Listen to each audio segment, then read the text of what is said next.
जय चिन्मुद्रकरे जय जय शृंगाद्रिविहरणव्यग्रे जय जय पद्मजजाये जय जय जगदम्ब शारदे सदये सदाशिवसमारम्भां शङ्कराचार्यमध्यमाम् अस्मदाचार्यपर्यन्तां वन्दे गुरुपरम्पराम् ఉభయ జగద్గురువుల పాదపద్మములకు సభక్తి శ్రద్ధంగా సాష్టాంగ ప్రణామాలను సమర్పించుకుంటూ ఈ పుణ్యభూమి శృంగేరి కార్యక్రమంలో ఈ శృంగేరి క్షేత్రానికి పవిత్రత చేకూరిన కారణాలను మనం చెప్పుకుంటూ వస్తున్నాము. వాటిల్లో ప్రధానంగా ఇక్కడ విరాజిల్లే అనాది గురుపరంపర, వరాహస్వామి యొక్క దంష్ట్రుల నుండి వెలువడిన పరమ పవిత్రమైన తుంగా నది మొదలైన కారణాలను చెప్పుకున్నాము. ఈరోజు మరొక కారణం ఏమిటంటే, ఈ క్షేత్రం ఇంత పవిత్రం కావడానికి కారణం ఏమిటంటే ఋష్యశృంగ మహర్షి మరియు విభాండక మహర్షి ఇక్కడ ఆచరించిన తపస్సు. ఈ శృంగేరి అనేది ఈ క్షేత్రం యొక్క వ్యవహార సిద్ధమైన నామము, కానీ దీని అసలైన పేరు శృంగగిరి లేదా ఋష్యశృంగగిరి. ఈ ఋష్యశృంగ అన్నప్పుడు మనకు కొంతమందికి సందేహం వస్తుంది, షకారం రాయాలా షకారం రాయాలా అని చెప్పి. మనకి రెండూ పర్వాలేదు, ఎందుకంటే అక్కడ ఋష్యము అన్నా ఋష్యము అన్నా జింక అని చెప్పి అర్థం. జింకను పోలిన కొమ్ము కలిగిన మహర్షి కాబట్టి, పోలిన కొమ్మును శృంగమును కలిగిన మహర్షి కాబట్టి ఆ మహర్షిని ఋష్యశృంగుడు అని చెప్పి అన్నారు. విభాండకస్య పుత్రస్తు మృగీగర్భ సముద్భవ అని చెప్పి పురాణం మనకు చెబుతుంది.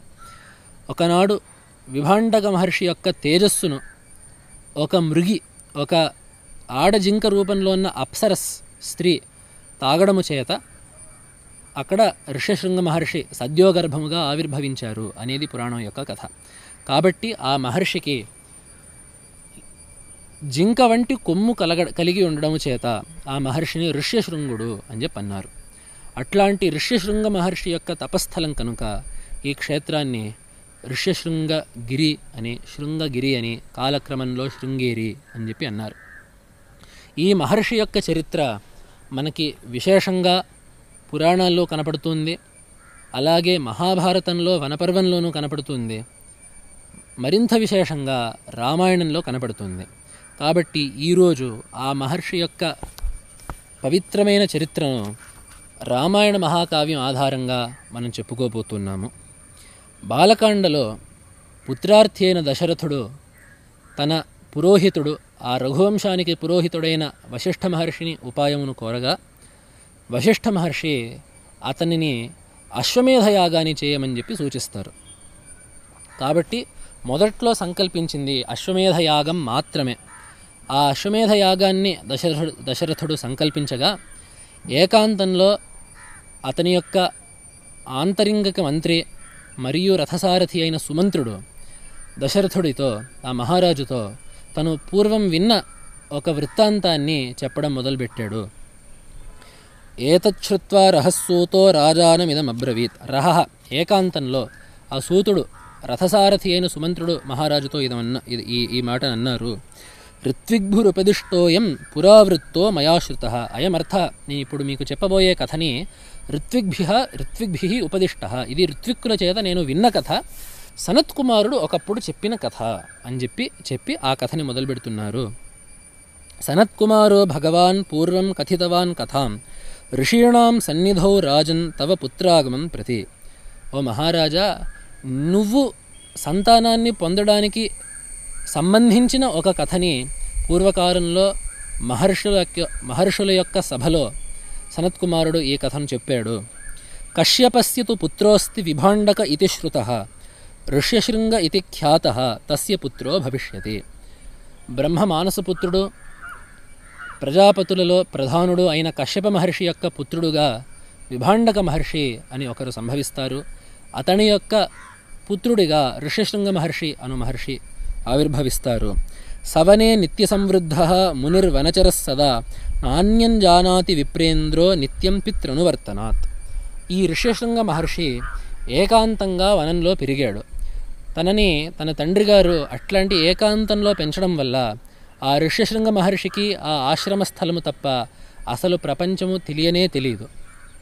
ద్వైవిధ్యం బ్రహ్మచర్యస్య, అతని యొక్క విశేషం ఏమిటి, ఆ మహర్షి యొక్క గొప్పతనం ఏమిటంటే ద్వైవిధ్యం బ్రహ్మచర్యస్య భవిష్యతి మహాత్మనః లోకేషు ప్రతితం రాజన్ విప్రేశ్చ కథితం సదా.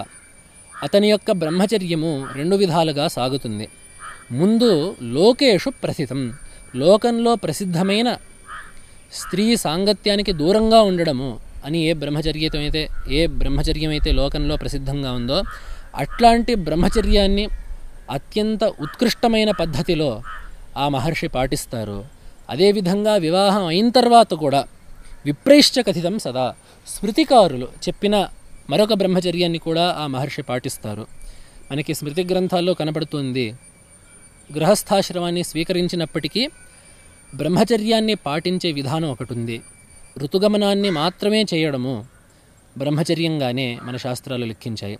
కాబట్టి అట్లాంటి బ్రహ్మచర్యాన్ని కూడా వివాహానంతరం ఈ మహర్షి చంద్రుడు పాటిస్తాడు. కాబట్టి అట్లా తస్యైవం వర్తమానస్య కాల సమభివర్తత అగ్నిం శుశ్రూషమాణస్య పితరంచ యశస్వినం. ఆ ఋష్యశృంగ మహర్షి ఏకాంతంలో పెంచబడిన వాడే అగ్ని కార్యాన్ని చేసుకుంటూ అగ్నిహోత్రుడిని ఆరాధిస్తూ వేదాధ్యయనం చేసుకుంటూ స్వాధ్యాయం చేసుకుంటూ తన తండ్రి గారిని సేవించుకుంటూ కాలం గడిపాడు. కాబట్టి ఈ విధంగా ఇది మాత్రమే చేస్తూ వేరే రెండో వ్యాపారం లేకుండా ఈ విధంగానే కాలం గడపడం వల్ల ఆ ఋష్యశృంగ మహర్షి ఎంతో తపోధనుడైనాడు. ఇదే సమయంలో ఈ మహర్షి ఇట్లా ఏకాంతంలో తపోనిరతుడై ఉండగా అదే సమయంలో ఏతస్మిన్నేవ కాలేతు రోమపాదః ప్రతాపవాన్ అంగేషు ప్రథితో రాజా భవిష్యతి మహాబలః తస్య వ్యతిక్రమాద్ రాజ్ఞః భవిష్యతి సుదారుణ అనావృష్టి సుఘోరావై సర్వభూత భయావహ అని. ఆ రోమపాదుడు అనే మహారాజు మనకి కథ తుంగభద్ర మాహాత్మ్యంలో వస్తుంది. పొరపాటున వేద విద్వాంసుల్ని నిందించడం చేత, ఆ వేద విద్వాంసుల్ని అవమానించడం చేత అతని యొక్క రాజ్యంలో ఘోరమైన క్షామము పుట్టింది, అనావృష్టి కలిగింది. అనావృష్ట్యాంతు వృత్తాయాం రాజా దుఃఖ సమన్వితః తస్య వ్యతిక్రమాద్ రాజ్ఞః భవిష్యతి సుదారుణ అనావృష్టి సుఘోరావే సర్వభూత భయావహ. ఆ యొక్క పాపము చేత, ఆ వేద విద్వన్ నింద అనే పాపం చేత సర్వభూతములకు, ఆ రాజ్యంలో ఉండే అన్ని జీవులకు ఎంతో క్లేశాన్ని కలిగించే ఒక ఘోరమైన అనావృష్టి ఏర్పడింది. అప్పుడు అనావృష్ట్యాంతు వృత్తాయాం రాజా దుఃఖ సమన్వితః బ్రాహ్మణాన్ శృతవృద్ధాంశ్చ సమానీయ ప్రవక్ష్యతి. ఆ రాజుగారు తన దేశంలో ఉండే పండితులందరినీ, శాస్త్రజ్ఞులందరినీ పిలిచి ఒక తరణోపాయాన్ని ఉపదేశించమని కోరగా వాళ్ళు చెప్పారు, వక్ష్యంతితే మహీపాల బ్రాహ్మణ వేదపారగా. ఏం చెప్పారంటే, ఆనాయ్యచ మహీపాల ఋష్యశృంగం సుసత్కృతం విభాండక సుతం రాజన్ బ్రాహ్మణం వేదపారగం పర్యచ్ఛ కన్యాం శాంతాం వై విధినా సుసమాహితః అని. ఓ మహారాజా, మీరు ఋష్యశృంగ మహర్షిని మీ రాజ్యానికి పిలిచి మీ కన్య అయిన శాంతను అతనికి కన్యాదానం చేస్తే మీకు ఈ క్షామము, ఈ అనావృష్టి తప్పుతుంది అని వారు చెప్పారు. ఇక్కడ మనం తెలుసుకోవాల్సిన విషయం ఏమిటంటే, ఈ రాజుగారు చేసిన పాపానికి వచ్చిన కరువుకి ఋష్యశృంగ మహర్షి ఆ రాజ్యంలో అడుగు పెట్టడానికి సంబంధం ఏమిటి అంటే, ఇక్కడ మనం రెండు విధాలుగా సమాధానాన్ని తెలుసుకోవాలి. ఒకటి, ఈ రాజు ప్రస్తుతం పాప ఫలితాన్ని అనుభవిస్తున్నాడు. ఈ పాప ఫలితాన్ని పోగొట్టుకోవడం, పాప ఫలితమైన దుఃఖాన్ని పోగొట్టుకోవడానికి మనకి 3 విధానాలు ఉన్నాయి. ఒకటి, దాన్ని అనుభవించడం.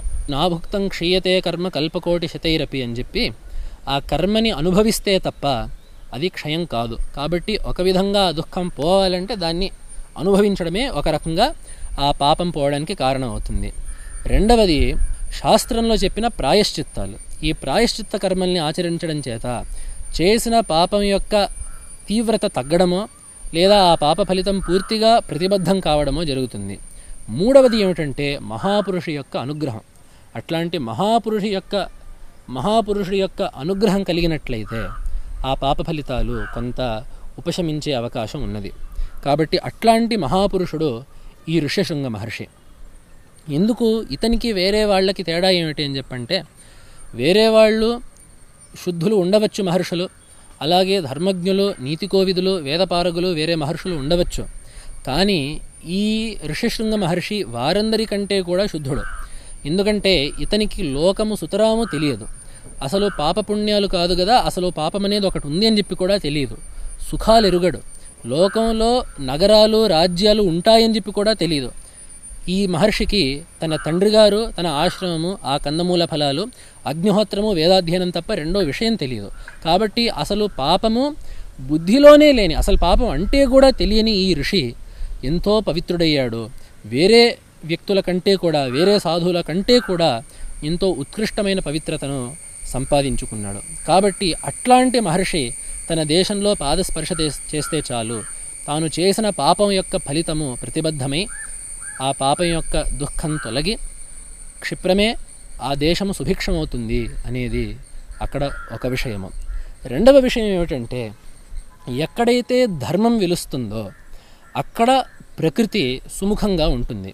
అందుకనే మనకి మహాభారతంలో కూడా ఒక కథ కనపడుతుంది. పాండవులు విరాట నగరంలో మత్స్యరాజ్యంలో అజ్ఞాతవాసాన్ని సాగిస్తుంటే దుర్యోధనుడి వేగులో వారి జాడను పట్టలేకపోతారు. ఆ సమయంలో దుర్యోధనుడు భీష్మ పితామహుడి దగ్గరికి చేరి వాళ్ళని పట్టుకోవడానికి ఒక ఉపాయాన్ని చెప్పండి అని చెప్పి కోరగా, అప్పుడు భీష్మ పితామహుడు చెప్తాడు, వాళ్ళు అత్యంతం శుద్ధాత్ములు, ఆ పాండవులు పాపాన్ని ఎరుగరు, కల్లా కపటం ఎరుగరు, వాళ్ళు ఎంతో శుద్ధమైన ప్రవర్తన కలిగిన వాళ్ళు. కాబట్టి వాళ్ళు ఏ రాజ్యంలో ఉన్నారో ఆ రాజ్యంలో నెలకి 3 వానలు కురుస్తూ సుభిక్షంగా ఉంటూ ఆ రాజ్యంలో ఉండే ప్రజలందరికీ కూడా సౌమనస్యం కలిగి సుఖశాంతులు ఉంటాయి అనే విషయాన్ని అక్కడ భీష్మ పితామహుడు చెప్తాడు.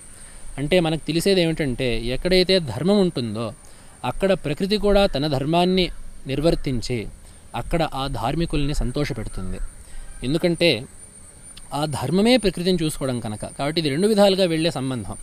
మనం ధర్మంగా ఉంటే ప్రకృతి సుముఖంగా ఉంటుందని చెప్పి ఒకటి, అలాగే మనం ప్రకృతిని మనం జాగ్రత్తగా చూసుకుంటే, పర్యావరణ కాలుష్యం లేకుండా చూసుకుంటే, ప్రకృతి పట్ల తగు బాధ్యతతో మనం ప్రవర్తిస్తే అప్పుడు కూడా ఆ ప్రకృతి మన పట్ల చక్కగా క్షేమంకరంగా ప్రవర్తించి మన అనుష్ఠానాలకి లోటు లేకుండా, మన ధర్మాచరణకి లోటు లేకుండా, అలాగే మన యొక్క సుఖశాంతులకి లోటు లేకుండా ఆ ప్రకృతి కూడా ఏర్పడుతుంది అనే విషయాన్ని కూడా మనం ఇక్కడ ఋషిశృంగ మహర్షి యొక్క కథ ద్వారా మనం గ్రహించాలి. కాబట్టి అట్లాంటి ఋషిశృంగ మహర్షి ఆ మంత్రులు చెప్తున్నారు రోమపాద మహారాజుకి, అట్లాంటి ఋషిశృంగ మహర్షి మీ రాజ్యంలో కాలు మోపితే మీ పాప ఫలితం అంతా తొలగి వెంటనే సుభిక్షమై వర్షాలు కురుస్తాయి అని చెప్పారు. అదేవిధంగా ఆయన యొక్క కూతురైన శాంతాదేవిని ఈయనకిచ్చి వివాహం చేయమని చెప్పి నిర్దేశించారు. కాబట్టి అదేవిధంగా ఆయన చేశారు. కానీ అప్పుడు ఈ రాజుగారు నిర్దేశించారు, అయితే ఓ మంత్రులారా, మీరు విభాండక మహర్షి యొక్క ఆశ్రమానికి వెళ్ళి వారిని తోడితెండి అని చెప్పంటే వారికి భయం వేసింది. ఎందుకంటే ఋషిశృంగ మహర్షి యొక్క తపస్సు మనం చెప్పుకుంటాము ఈ భాగంలోనే. అత్యంతమైన కఠినమైన తపస్సు, కఠోరమైన తపస్సు చేశారు.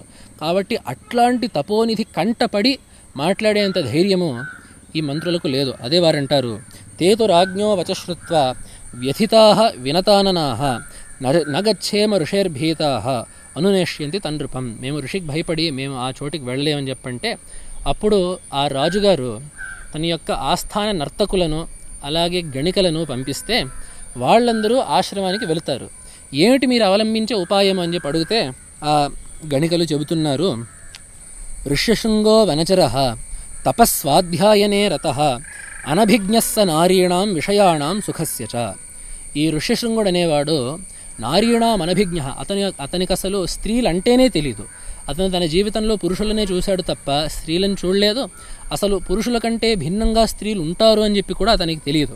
కాబట్టి అలాగే అతను విషయాలు తెలియవు, అతనికి ఇంద్రియ భోగాలంటే తెలియవు. ఎంతసేపు నియమంగా నిష్ఠతో ఆ కందమూల ఫలాల్ని భక్షిస్తూ నారచీరలను కట్టుకుని ఆ ఆశ్రమంలో జీవించడం తప్ప ఇంద్రియ భోగాలు అతనికి సుతరాము తెలియవు. కాబట్టి ఇంద్రియార్థైరభిమతైః నరచిత్త ప్రమాథిభిః పురమానాయయిష్యామః క్షిప్రం చాధ్యవసీయతాం.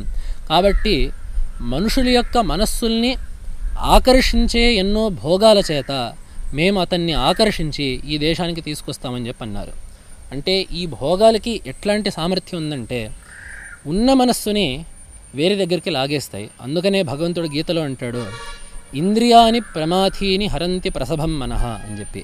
సాధకుడు మనస్సుని ఒక దగ్గర లగ్నం చేసి సాధన చేస్తుంటే ఈ ఇంద్రియార్థాలు, ఈ భోగాలు, కంటి చేత కనబడేవి, చూడబడేవి, చెవికి వినబడేవి, జిహ్వకి రుచి చూడబడేవి, జిహ్వ చేత రుచి చూడబడేవి, అలాగే చర్మం చేత స్పర్శించబడేవి ఏవైతే ఉంటాయో అవన్నీ ఆ మనస్సుని వెంటనే బయటికి లాగి ఆ ఏకాగ్రతను భంగం చేస్తాయి, ఆ మనస్సుని ఇంకో దగ్గరికి ఆకర్షిస్తాయి. కాబట్టి అట్లాంటి సామర్థ్యం ఉండే భోగాలతో మేము ఆ ఋషిని ఆకర్షిస్తాము అని చెప్పి అనుకొని వాళ్ళు అక్కడికి వెళ్తారు. అక్కడ ఆ ఆశ్రమాన్ని వాళ్ళు చేరంగానే వాళ్ళు ఋషిశృంగ మహర్షి యొక్క కంటపడ్డారు. తాశ్చిత్రవేషా ప్రమదా గాయంత్యో మధురస్వరై ఋషిపుత్రం ఉపాగమ్య సర్వా వచనమబ్రువన్. వాళ్ళు ఆ ఋషిశృంగ మహర్షి ఏకాంతంగా ఉన్న సమయంలో అతన్ని అడవిలో కలుసుకున్నారు. వాళ్ళు ఎట్లా ఉన్నారంటే చిత్రభూషాహ, నారచీరలు తప్ప వేరే వస్త్రాలు తెలియని ఆ ఋషికి రకరకాల చిత్రమైన వస్త్రాలు, పట్టు పీతాంబరాలు, దుకూలాలు వేసుకొని కనపడ్డారు. అదేవిధంగా గాయంత్యో మధురస్వరై, ఆ మహర్షికి వేదస్వరం తప్ప వేరే శబ్దమే తెలియదు. అట్లాంటిది వీరు చక్కగా తీయగా కమ్మగా గానాల్ని కలుపుతూ గీతాలు పాడుతూ పాటలు పాడుకుంటూ వచ్చి కనపడ్డారు. వాళ్ళందరప్పుడు ఆ మహర్షిని అడిగారు, కస్త్వం కిం వర్తసే బ్రహ్మన్ జ్ఞాతుమిచ్ఛామహే వయం ఏకస్త్వం విజనే ఘోరే వనే చరసి శంసనః. మహాత్మా మీరెవరు, మీరొక్కళ్ళి అడవిలో ఎందుకు తిరుగుతున్నారు, మీరు ఎక్కడుంటారని చెప్పి అడిగితే అప్పుడు ఆ మహర్షి తిరిగి బదులిస్తున్నారు. ఇక్కడ వాల్మీకి మహర్షి చాలా చక్కగా చూపించారు. ఎందుకంటే వీళ్ళు మహర్షిని ఆకర్షిద్దామనే ఉద్దేశంతో వచ్చినా కూడా ఈ మహర్షి అంత తేలిగ్గా ఆకర్షింపబడేవాడు కాడు. ఎంతో ఇంద్రియ నిగ్రహం కలిగినవాడు. అతనికి భోగాలంటే స్త్రీలంటే తెలియకపోవచ్చు గాక, కానీ వాటిని చూడంగానే లొంగిపోయేంత చపల చిత్తం ఉండే మనిషి కాదు ఈ మహర్షి. అందుకనే రాస్తారు అక్కడ, అదుష్టరూపాస్తాస్తేన కామ్యరూపా వనే స్త్రియ. వాళ్ళు చూడబడిన స్త్రీలో ఎంతో అందమైన రూపాలు కలిగిన వారు, కానీ హార్దతస్య మతిర్జాత హ్యాఖ్యాతం పితరం స్వకం. వాళ్ళయందు అనురాగముతో, వాళ్ళయందు సౌహార్దముతో ఈ మహర్షి తిరిగి బదులిచ్చారు తప్ప వేరే భావంతో కాదు. పితో విభాండకోస్మాకం, మా నాన్నగారి పేరు విభాండక మహర్షి, తస్యాహం సుత ఔరసః ఋష్యశృంగ ఇతి ఖ్యాతం నామ కర్మచ మే భువి. నేను వారి ఔరసపుత్రుడిని, వారి సొంత తనయుడిని, సొంత కొడుకుని అయిన నన్ను ఋష్యశృంగుడు అని చెప్పి అంటారు అని చెప్పి వారిని ఆశ్రమానికి పిలుస్తారు. వాళ్ళని ఆశ్రమానికి పిలిచినప్పుడు ఋషిశృంగ మహర్షి యొక్క దృష్టిలో వీళ్ళందరూ కూడా ఋషులు అని చెప్పి వారు భావించారు. ఎందుకంటే వారి తండ్రి గారు ఒకళ్ళిద్దరు మహర్షులు తప్ప ఇతను వేరే మనుషులను ఎప్పుడూ చూడలేదు.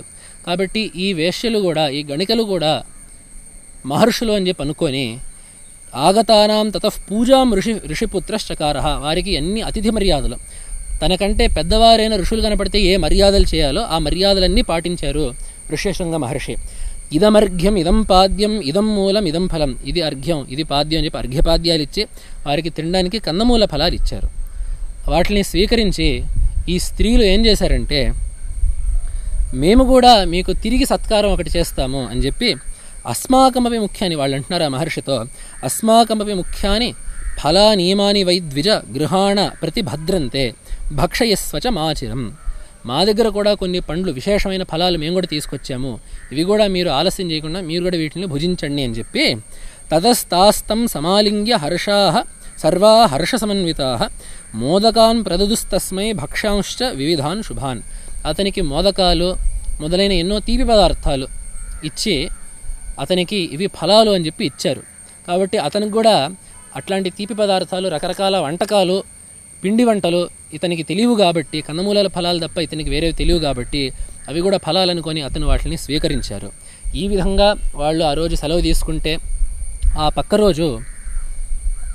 రోజు వాళ్ళు మళ్ళీ కనబడగా వాళ్ళు మహర్షిని ఆహ్వానించారు.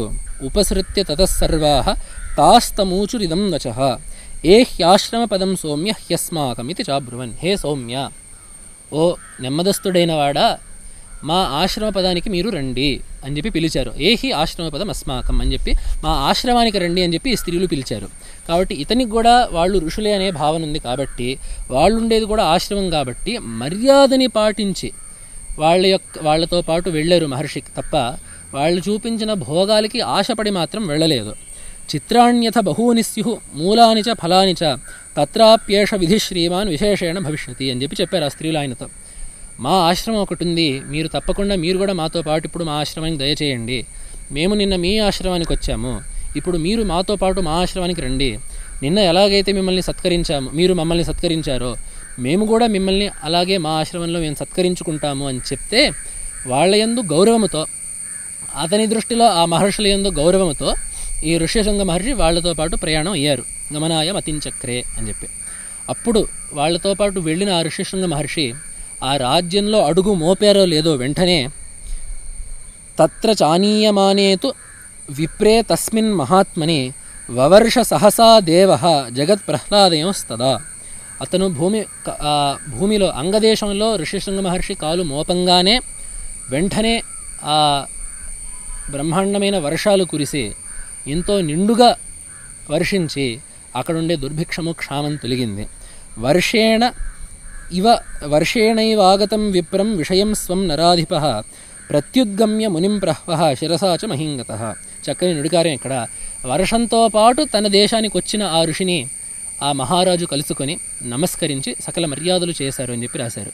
ఎందుకంటే అప్పటి వరకు తన రాజ్యంలో ఆ కరువు ఉండింది కాబట్టి, ఆ వర్షము మహర్షి ఇద్దరు కలిసి వచ్చారు కాబట్టి ఆ మహర్షికి ఈ రోమపాద మహర్షి నమస్కరించి తన యొక్క శాంత అనే కూతుర్ని ఇచ్చి కన్యాదానం చేసి మనువాడి వాళ్ళిద్దరిని తన అంతఃపురంలో ఆ మహారాజు ఉంచుకున్నారు అనే కథ. ఇప్పుడు ఇది చెప్తూ ఉండేది ఎవరు? సనత్ కుమారుడు చెప్తున్నాడు ఇది. అప్పుడు చెప్పారు, ఈ మహర్షే దశరథ మహారాజుకి సంతానాన్ని కలిగింపజేస్తాడు. ఈ మహర్షి యొక్క ప్రసాదం చేతనే ముందు కాలంలో దశరథ మహారాజుకి సంతానం కలుగుతుంది అని చెప్పి సుమంత్రుడు చెప్పగా వెంటనే దశరథ మహారాజు ఆ రోమపాదుడి యొక్క రాజ్యానికి వెళ్ళి అక్కడుండే ఋష్యశృంగ మహర్షికి నమస్కరించి వారిని తమ అశ్వమేధానికి ఆర్త్విజ్యం వహించమని చెప్పి ప్రార్థించి, ప్రధాన ఆర్త్విజ్యం వహించమని ప్రార్థించి తన రాజ్యానికి, ఆ కోసల రాజ్యానికి తీసుకొచ్చారు. అప్పుడు ఋష్యశృంగ మహర్షి యొక్క ఆధ్వర్యంలో, వారి యొక్క ఆధ్యక్ష్యంలో ఆ అశ్వమేధయాగం సుసంపన్నమైంది. ఆ అశ్వమేధయాగం సంపన్నమవ్వగా అప్పుడు ఆ మహారాజు ఆ ఋష్యశృంగ మహర్షిని వారు కోరుకుంటారు. అప్పుడు ఆ మహారాజు ఋష్యశృంగ మహర్షిని కోరుతారు ఒక మాట. తతోబ్రవీ ఋష్యశృంగం రాజా దశరథస్తదా కులస్య వర్ధనంతం తు కర్తుమర్హసి సువ్రత. ఓ మహాత్మా, మీరు చక్కగా అశ్వమేధయాగాన్ని సలక్షణంగా మీరు పూర్తి చేయించారు. ఇప్పుడు నా వంశం వృద్ధి చెందే విధంగా మీరు అనుగ్రహించాలి, మీరు నాకు వంశాభివృద్ధిని కలిగించేటట్టుగా మీరు అనుగ్రహించాలి అని చెప్పంటే, అప్పుడు ఋష్యశృంగ మహర్షి మేధావీతు తతోధ్యాత్వా సకించిత్ ఇదముత్తరం లబ్ధసంజ్ఞ తతస్తంతు వేదజ్ఞో నృపమబ్రవీత్. ఇక్కడ చాలా చక్కగా వేశారు వాల్మీకి మహర్షి పదాలు. ఆ ఋష్యశృంగ మహర్షి మేధావి అంట, అంటే ధీర్ధారణావతి మేధ అని చెప్పి శాస్త్రం చెబుతోంది. మంచి గ్రహణ శక్తి, వినిన దాన్ని చదువుకున్న దాన్ని మంచిగా గ్రహించి ధరించే శక్తి ఉన్న బుద్ధికి పేరు మేధ అని చెప్పి. ఈ మహర్షి వేదశాస్త్రాలన్నింటినీ సాంగంగా అధ్యయనం చేశారు కాబట్టి వీరు మేధావులు. అదేవిధంగా తతోధ్యాత్వ, వారు కొద్దిగా ఒక క్షణం అప్పుడు వారు ధ్యానం చేశారు. వారు చదువుకున్నది ధ్యానం చేస్తే ఆ ధ్యానం వల్ల మనస్సులో స్ఫురించి లబ్ధసంజ్ఞ, ఆ సరియైన ఉపాయము, దశరథ మహర్షికి సంతానం కలగడానికి సరియైన ఉపాయము మనస్సులో స్ఫురించి అప్పుడు ఆ మహర్షి ఇలా సమాధానం చెప్తున్నారు ఆ రాజుగారికి, దశరథ మహారాజుకి. ఇదంతేహం కరిష్యామి ఇష్టింతేహం కరిష్యామి పుత్రీయాం పుత్రకారణాత్ అథర్వశిరసి ప్రోక్తైర్మంత్రై సిద్ధాం విధానతః. అథర్వ వేదంలో చెప్పబడిన ఒకానొక ఇష్టిని, పుత్రకామ ఇష్టిని మీ చేత చేయిస్తాను, దానివల్ల మీకు తప్పకుండా సంతానం కలుగుతుంది అని చెప్పి ఆ మహర్షి తన యొక్క దివ్య దృష్టితో చూసి అప్పుడు ఆ దశరథుడి చేత ఆ పుత్రకామేష్టిని జరిపింపజేశారు. మనందరికీ తెలుసు, తత్ఫలితంగా మహావిష్ణువు యొక్క పూర్ణావతారము, మర్యాదా పురుషోత్తముడు, రూపుదాల్చిన ధర్మముగా మనమందరము ఆరాధించే శ్రీరామచంద్రుడు ఈ భారతదేశంలో అవతరించారు, అయోధ్యలో అవతరించారు. కాబట్టి అట్లాంటి ఋష్యశృంగ మహర్షి తపస్సు చేసిన క్షేత్రము ఈ ఋష్యశృంగగిరి. అదేవిధంగా వారి నాన్నగారు కూడా ఇక్కడ ఎంతో విశేషమైన తపస్సు చేశారు. దాన్నే మనకి తుంగభద్ర మాహాత్మ్యంలో చెబుతున్నారు. కృష్ణాజిన పరీధానః కృతదర్భాసునో మునిః జపన్ పంచాక్షరీం శైవే మాస్తే త్రిశతవత్సరం అని చెప్పి, కృష్ణాజిన పరీధానః జింక చర్మాన్ని ధరించి, కృతదర్భాసనః దర్భాసనంపై ఆసీనుడై కూర్చున్నవాడే, పంచాక్షరీ మంత్రాన్ని శివపంచాక్షరీ మంత్రాన్ని త్రిశతవత్సరం విభాండక మహర్షి ఇక్కడ 300 సంవత్సరాల పాటు అచంచలమైన దీక్షతో అవిచ్ఛిన్నమైన ధ్యానంతో ఇక్కడ ఆ శివపంచాక్షరి మంత్రాన్ని జపం చేశారు. వారి యొక్క తపస్సుకి ఫలితంగా లింగం ప్రాదురభూతస్య మలహానికరం పరం, వారి మునుముంగిట ఒక లింగం ఆవిర్భవమైంది, ఒక దివ్యమైన భవ్యమైన లింగం ఒకటి ఆవిర్భవమైంది. దాని పేరు మలహానికర లింగము అని చెప్పి దాని పేరు. ఏమిటి దీనికి అర్థం అని చెప్పంటే, అమ్హోహానికరం లింగం మలహానికరం విదుహు. అంహస్సు అంటే పాపము, హాని అంటే నాశము. పాపాలకు నాశాన్ని కలిగించే ఈ లింగాన్ని మలహానికర లింగము, అదే మలహానికరేశ్వరుడు అని చెప్పి అప్పుడు పిలిచారు. మన నేటికి కూడా ఆ లింగాన్ని అదే సంజ్ఞతో వ్యవహరిస్తూ ఉన్నాము. కాబట్టి అట్లాంటి మహర్షి చంద్రులు ఇద్దరు తండ్రి కొడుకులు అయిన ఇద్దరు మహర్షి ప్రకాండులకు తపస్థానమైనది ఈ శృంగేరి క్షేత్రం. అది కూడా వారి యొక్క ఆశ్రమం ఎక్కడుంది అనేది కూడా మనకి ఆ భౌగోళికమైన గుర్తుని కూడా చెప్పింది తుంగభద్ర మాహాత్మ్యము. ఉత్తరాభిముఖీ తుంగా పూర్వగా యత్ర సాభవత్ పునరుత్తరగా అని చెప్పి చెప్పింది. ఉత్తరాభిముఖంగా ప్రవహించే తుంగా నది మళ్ళీ పూర్వాభిముఖమై తూర్పు దిక్కులో ప్రవహించి మళ్ళీ ఎక్కడైతే ఉత్తరం పట్ల తిరుగుతుందో అది ఋష్యశృంగ మహర్షి యొక్క తపఃక్షేత్రము, తపస్థలంగా గ్రహించాలి అనేది అక్కడ మనకి పురాణం చెబుతున్న మాట. అందుకనే ఈ రెండు విషయాల్ని, ఋష్యశృంగ మహర్షి యొక్క ఆశ్రమము, విభాండక మహర్షి తపఃఫలితమైన ఆ మలహానికర లింగము, ఈ రెండింటిని కూడా భగవత్పాదులు మఠామ్నాయాన శాసనంలో పేర్కొన్నారు. వారి యొక్క ప్రధాన పీఠమైన ఈ దక్షిణామ్నాయ శృంగేరి శారదా పీఠాన్ని స్థాపించిన తావుని తెలియజేస్తూ ఆ క్షేత్రం యొక్క కొండ గుర్తుల్ని చెప్తూ, మలహానికరం లింగం విభాండక సుపూజితం యత్రాస్తే ఋష్యశృంగస్య మహర్షేరాశ్రమో మహాన్ అని చెప్పి చెప్పారు. ఎక్కడైతే విభాండక మహర్షి పూజించిన మలహానికర లింగం కలదో, అదేవిధంగా ఋష్యశృంగ మహర్షి యొక్క పరమ పవిత్రమైన ఆశ్రమస్థలం ఎక్కడ కలదో అది ఈ దక్షిణామ్నాయ శృంగేరి శారదాపీఠం యొక్క స్థానము అని చెప్పి నిర్దేశించారు. కాబట్టి అట్లాంటి ఇద్దరి మహర్షుల యొక్క తపస్సు చేత పవిత్రితమైన ఈ క్షేత్రము తుంగానది చేత, అదేవిధంగా గురుపరంపర చేత పవిత్రమై ఉంది. ఇక మనం వచ్చే సంచికలో మరొక పవిత్రత్వ హేతువును చెప్పుకోబోతున్నాము. ఈ క్షేత్రం పావనం కావడానికి ఇంకో హేతువుని చెప్పుకోబోతున్నాము. అదే ఈ క్షేత్రంలో తన పరిపూర్ణమైన సాన్నిధ్యాన్ని అనుగ్రహించిన దేవత, పరబ్రహ్మస్వరూపిణి అయిన దేవత యొక్క సాన్నిధ్యం ఇక్కడుంది. దాని గురించి మనం వచ్చే భాగంలో మనం వివరించుకుందాము. నమః శంకరాయ.